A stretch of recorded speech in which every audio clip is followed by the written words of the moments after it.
speaking of what's going on out there in Gainesville, man, you know that we love our spring propaganda on this show. We inhale it. We love it. We take 50 cc's, distill it down into a serum, and put it in our veins.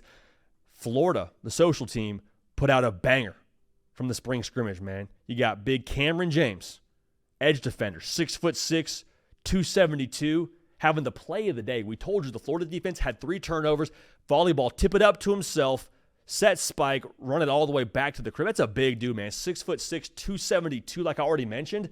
It's a lot of mass. All right, that's a lot of mass and acceleration there. If you listen to the audio on the social clip over on the Florida socials, they're telling him to get down. If I'm Cam James, I'm saying, how dare you tell me to get down, dude? You know how many times I'm probably going to get my hands on a football like this in an 11-11 setting? I don't care what the situation is. I don't care if we're up by a certain margin. I am taking this football all the way until somebody brings me down. All right? So don't tell me to get down, dude. How about you get down? Leave me alone, bro. Also, you love having the juice of a big man touchdown during a spring scrimmage. That's a great way to set the whole place off. I absolutely love every part of that.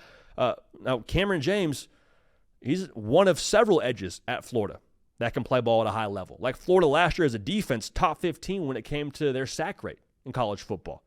65% of the defense, production-wise, is back for Florida. Top 20 in America.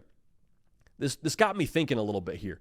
Florida has a dude factor that is continuing to elevate. I think they're finally now in 2025 in a place where their dude factor is good enough to get them to where they want to go. Maybe it's not better than your Georgias. Maybe it's not better than, I don't know, your Texases, but I think it's good enough to where you can compete on every single Saturday.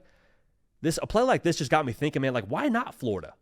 And maybe we're taking a lot from a little. It's definitely the case, but if the dude factor is where it's supposed to be, and you feel like you got one of the top quarterbacks in college football in DJ Lagway, and that translates to picking it where he left off in 2025, from 2024 to 25, I should say, your year 4 under Billy Napier, we spoke to the culture that he's put in place seemingly, plus all the returning production you have. Also, you got a roster with guys with truly battle scars from what last season was.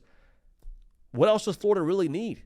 And I get the schedule's tough. Like, that's going to be the number one rebuttal for everybody. But are you 110% sure that Georgia's got a guy at quarterback? Are you 110% sure that Arch Manning is going to be phenomenal as we think he's going to be?